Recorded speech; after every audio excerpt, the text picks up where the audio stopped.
مشاهدينا الكرام، السلام عليكم ورحمة الله تعالى وبركاته. مرحبا بكم في قناتكم لا لونغ فرانسيز. أنت الآن سيدتي، أنت الآن سيدي تشاهد فيديو تعلم اللغة الفرنسية. إذا من أراد مشاهدة برنامج تعلم اللغة الفرنسية في 3 أشهر فلينزل إلى أسفل الفيديو وليضغط على لا لونغ فرانسيز، وسيجد جميع قوائم تعلم اللغة الفرنسية للمبتدئين، سواء القواعد أو تعلم اللغة الفرنسية للمبتدئين بالصوت والصورة، أو الحوارات، أو تطوير مهارة الاستماع والنطق اللغة الفرنسية. وأيضا يمكن أن تشاهد القصص الفرنسية مترجمة إلى اللغة العربية. إذا سيدتي سيدي، لا تبخل على نفسك بتعلم اللغة الفرنسية. هذا الدرس سيكون بسيطا شيئا ما، فقد طلب مني العديد منكم أن أبسط الدروس. إذا سأبدأ الدرس على بركة الله. تطبيق اللغة الفرنسية، المستوى المتوسط، الدرس 24. إذا مشاهدينا الكرام، في هذا الدرس سأقدم لكم مجموعة من الجمل التي ستساعدنا على التكلم باللغة الفرنسية. إذا سأبدأ الدرس على بركة الله. إذا أردت أن أقول سأكون مثلا طبيبا، أردت أن تقول لصديقة أو صديق لصديقه أو زوج لزوجته أو أخ لأخيه، إذا أراد أن يقول سأكون طبيب سيقول Je serai médecin. Je serai médecin. سأكون طبيب. إذن je serai médecin أو je serai professeur أو je serai professeur أو je serai directeur. Je serai professeur. سأكون أستاذا أو سأكون طبيبا. Je serai médecin. سأكون طبيب. Je serai professeur. سأكون أستاذ. أو يمكن أن تقول أنا أستاذ، أنا الآن أستاذ. Je suis. إذن أنا الآن je suis professeur أو je suis médecin، أنا طبيب أو أنا أستاذ. Je suis professeur. وإذا قلنا je serai professeur أي سأكون في المستقبل، سأكون أستاذ أو سأكون طبيب. إذن professeur أستاذ، médecin طبيب. médecin طبيب. مثلا تريد أن تقول لماذا لا يحب الفقراء مثلا أن يكونوا فقراء، أو لماذا لا يحب الأغنياء أن يكونوا أغنياء، وهي غير مقبولة. فقط أقدم لكم مشاهدينا الكرام جمل تساعدكم على التكلم باللغة الفرنسية. إذن لماذا لا يحب الفقراء أن يكونوا فقراء؟ Pourquoi les pauvres n'aiment pas être pauvres? Pourquoi les pauvres n'aiment pas être pauvres? لماذا لا يحب الفقراء أن يكونوا فقراء؟ Pourquoi les pauvres n'aiment pas être pauvres? Pourquoi les pauvres n'aiment pas être pauvres? إذن pourquoi لماذا les pauvres أي الفقراء، دائما les pauvres تعني الفقراء، n'aiment pas. مثلا تريد أن تقول لا يحبون، ils n'aiment pas. إذن pourquoi les pauvres n'aiment pas être pauvres؟ عكس les pauvres هو les riches أي الأغنياء. Pourquoi les riches n'aiment pas être riches? Pourquoi les riches n'aiment pas être riches؟ إن كنت pauvre يمكنك أن تكتب Pourquoi les pauvres n'aiment pas être pauvres؟ إن كنت riche أي parmi les riches أي من ضمن الأغنياء، اكتب Pourquoi les riches n'aiment pas être riches. إذن pourquoi les riches n'aiment pas être riches أو pourquoi les pauvres n'aiment pas être pauvres. مثلا تريد أن تكتب مثلا متى سيفهم الأغنياء هذه الجملة؟ أو متى سيفهمون؟ quand ils l'auront compris. متى سيفهمون؟ quand ils l'auront compris. متى سيفهمون؟ متى سيفهمون؟ quand عندما نضع في سؤال تعني متى. ils l'auront compris. ils l'auront compris. quand ils l'auront compris. أي عندما تريد أن تقول متى سيفهمون ستقول quand ils l'auront compris. quand ils l'auront compris. متى سيفهمون. تريد أن تغير كل شيء ستقول سأغير كل شيء. ستقول je changerai tout. سأغير كل شيء. سأغير كل شيء. je changerai tout. je changerai tout. سأغير كل شيء. je changerai في المستقبل أي la conjugaison du verbe changer au futur أي تصرف الفعل changer أو يغير في المستقبل. tout تعني كل. tout تعني كل. إذا إذا أردت أن تقول سأغير كل شيء ستقول je changerai tout. je changerai tout. وإذا أردت أن تقول سأغير الآن ستحذف RAI وستقول je change tout. أغير كل شيء الآن. je change tout. أما في المستقبل ستقول je changerai tout. je changerai tout. إذا أردت أن تقول سأضع الجميع متساوين الفقراء والأغنياء متساوين ستقول je mettrai tout le monde pareil. أي كل العالم متساوي. كل أشخاص فوق الأرض متساوين. je mettrai tout le monde pareil. je mettrai tout le monde pareil. je mettrai سأضع tout le monde الجميع pareil متساوين. je mettrai tout le monde pareil سأضع الجميع متساوين.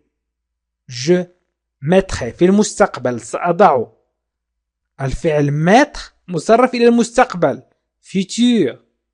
إذن je mettrai tout le monde كل العالم أو الجميع pareil متساوين. je mettrai tout le monde pareil.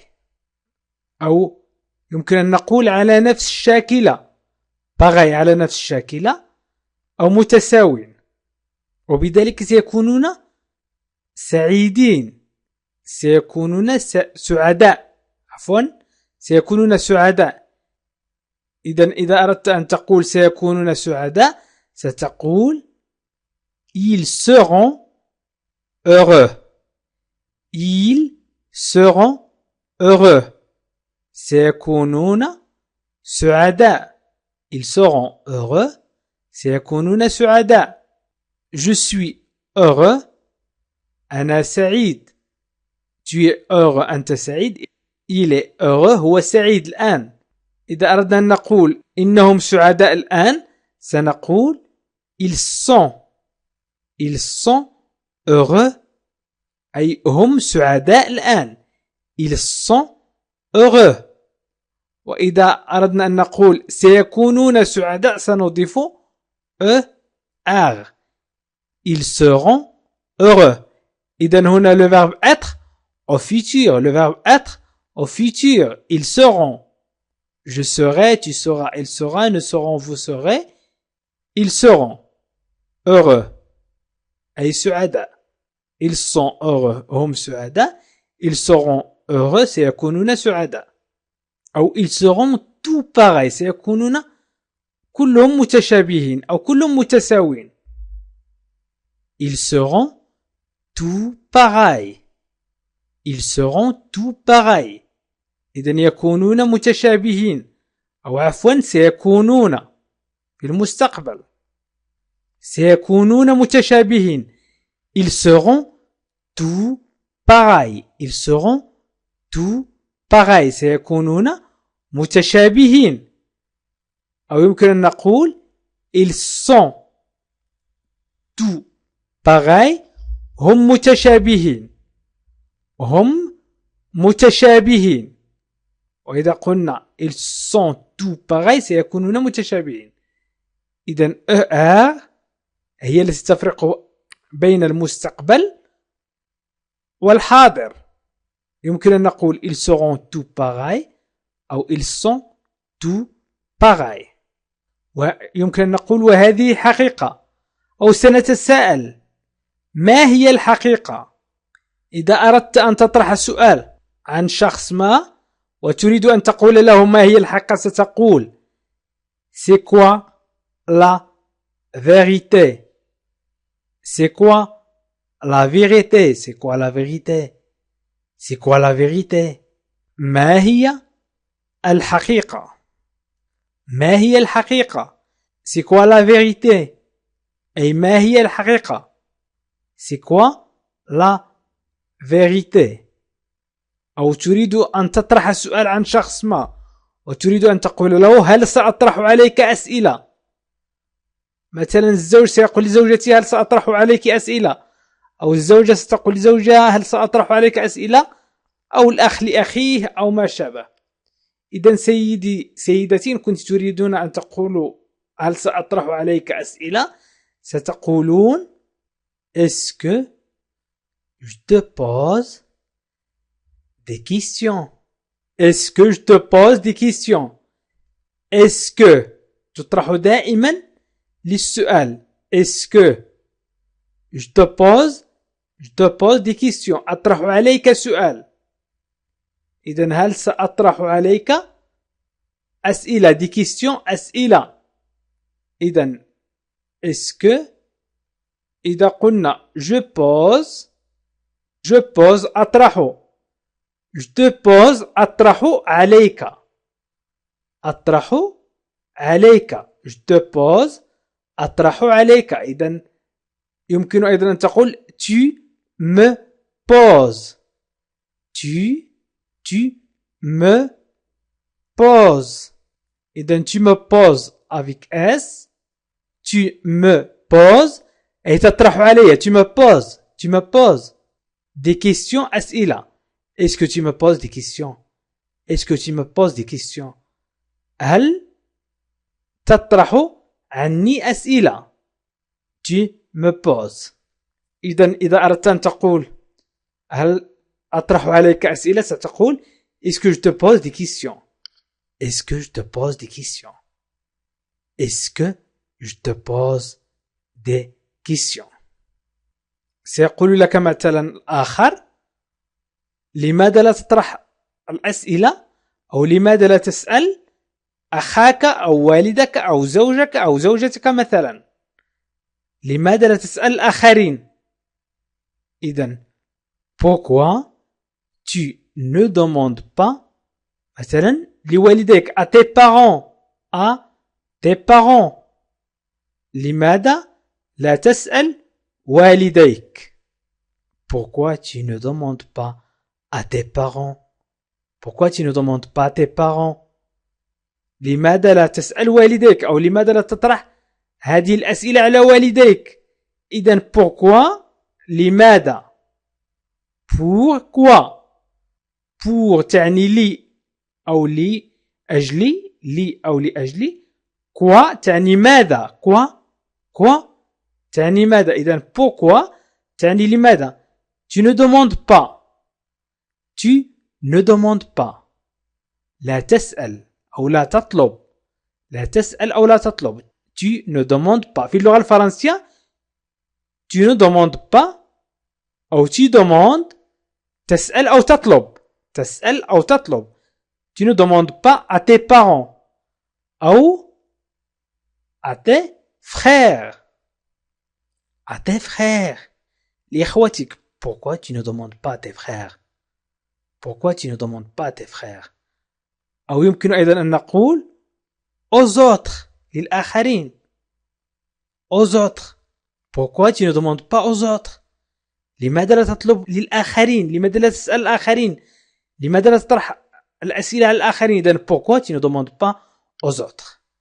pourquoi tu ne demandes pas aux autres؟ يمكن أن تقول مثلا لم يكن لديهم الوقت. لم يكن لديهم الوقت.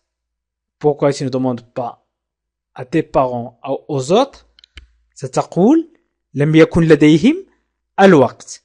إذن ils n'ont jamais le temps. Ils n'ont jamais le temps. أي لم يكن لديهم وقت أبدا. jamais. إذن لم يكن لديهم أبدا الوقت. أبدا الوقت. Ils n'ont jamais le temps. لم يكن لديهم أبدا الوقت. Ils n'ont jamais le temps. إذن ne jamais ne و jamais تعني لم أبدا أو لا أبدا. ils ont تعني لديهم. ils ont لديهم. ils n'ont jamais ليس لديهم أبدا أو لا لم يكن لديهم أبدا. le temps الوقت. إذا أردنا أن نقول لم يكن لديهم أبدا الوقت، إذا أردنا أن نقول لم يكن لديهم أبدا الوقت سنقول ils n'ont jamais le temps.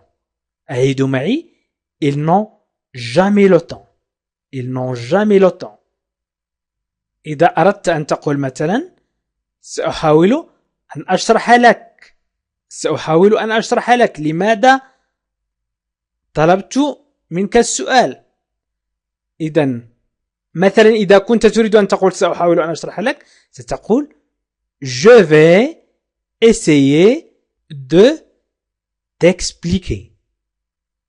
je vais essayer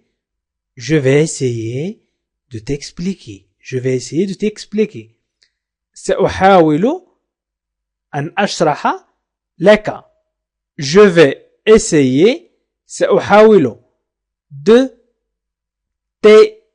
تعود عليك أنت لك expliquer أشرح. إذن je vais essayer إذن je vais essayer سأحاول أن أجرب أن أشرح لك. إذن je vais essayer سأحاول أن أجرب. je vais essayer تعني جرب، ولكن المعنى العام للجملة يعني سأحاول أن أشرح لك. je vais essayer سأحاول أن أشرح لك. je vais essayer de t'expliquer. مثلا تريد أن تقول ماذا ستفعل فيما بعد؟ أردت سيدتي أو أردت سيدي أن تقول ماذا ستفعل فيما بعد؟ ستقول ماذا qu'est-ce que ماذا qu'est-ce que ستفعل tu feras فيما بعد plus tard. Qu'est-ce que tu feras plus tard? Qu'est-ce que tu feras plus tard? ماذا ستفعل فيما بعد؟ Qu'est-ce que tu feras plus tard? إذن qu'est-ce que ماذا qu'est-ce que tu feras ستفعل ستفعل plus tard فيما بعد. Qu'est-ce que tu feras plus tard? Qu'est-ce que tu feras plus tard? أو يمكن أيضا أن تقول ماذا ستفعل للفرنسيين؟ ماذا ستقدم للفرنسيين؟ Qu'est-ce que tu feras pour les Français? Qu'est-ce que tu feras pour les Français? Qu'est-ce que tu feras pour les Français? إذن وماذا qu'est-ce que tu feras pour les Français؟ إذن ماذا ستفعل فيما بعد؟ Qu'est-ce que tu feras plus tard? Et qu'est-ce que tu feras pour les Français؟ وماذا ستفعل للفرنسيين؟ إذن qu'est-ce que tu feras pour les Français؟ ماذا ستفعل الفرنسيين؟ Qu'est-ce que tu feras؟ دائما qu'est-ce que tu feras؟ ماذا ستفعل pour les Français للفرنسيين؟ Qu'est-ce que tu feras des riches? أي الأغنياء الذين تكلمنا عليهم في الجمل الأولى. ماذا ستفعل بالأغنياء؟ وماذا ستفعل بالأغنياء؟ أو ماذا ستفعل بالأغنياء؟ كيسكو إذا قلنا إيه كيسكو ماذا وماذا، إذن كيسكو tu feras، كيسكو tu feras ماذا ستفعل، كيسكو tu feras des riches أو des pauvres، ماذا ستفعل الأغنياء أو ماذا ستفعل بالفقراء. Qu'est-ce que tu feras pour les riches ou qu'est-ce que tu feras des pauvres أو qu'est-ce que tu feras pour les Français. إذن هي جمل عديدة يمكنكم أن تتكلموا باستعمالها. تكلم اللغة الفرنسية سيكون باستعمالها، فقط حاولوا أن تركزوا جيدا. وقد طلب مني العديد منكم أن أقدم جمل بسيطة جدا لتساعدكم في الحياة اليومية. إذا مشاهدينا الكرام، أنا أبذل مجهود كبير لكي أحضر لكم هذه الفيديوهات وهذه الدروس البسيطة. أنتم فقط أطلب منكم الضغط على جيم، انزل أسفل الفيديو واضغط على جيم. وأيضا يمكنكم التعليق بأن تكتبوا شكرا لك يا سيد كريم، أو هذا الدرس رائع يا سيد كريم، أو تطلبوا مثلا درس بعينه. ومن أراد مشاهدة الدروس السابقة فيكفيه فقط الضغط على لا لونغ فرونسيز أسفل الفيديو، وسيجد برنامج تعلم اللغة الفرنسية في 3 أشهر للمبتدئين، وأيضا برنامج تعلم اللغة الفرنسية للمستوى المتوسط، إذا المبتدئين والأطفال. وشكرا لكم مشاهدينا الكرام. مشاهدينا الكرام، السلام عليكم ورحمة الله تعالى وبركاته. مرحبا بكم في قناتكم لا لونغ فرونسيز. أنت الآن سيدتي، أنت الآن سيدي تشاهد فيديو تعلم اللغة الفرنسية. إذا من أراد مشاهدة برنامج تعلم اللغة الفرنسية في 3 أشهر فلينزل إلى أسفل الفيديو وليضغط على لا لونغ فرونسيز، وسيجد جميع قوائم تعلم اللغة الفرنسية للمبتدئين، سواء القواعد أو تعلم اللغة الفرنسية للمبتدئين بالصوت والصورة، أو الحوارات، أو تطوير مهارة الاستماع والنطق اللغة الفرنسية. وأيضا يمكن أن تشاهد القصص الفرنسية مترجمة إلى اللغة العربية. إذا سيدتي سيدي، لا تبخل على نفسك بتعلم اللغة الفرنسية.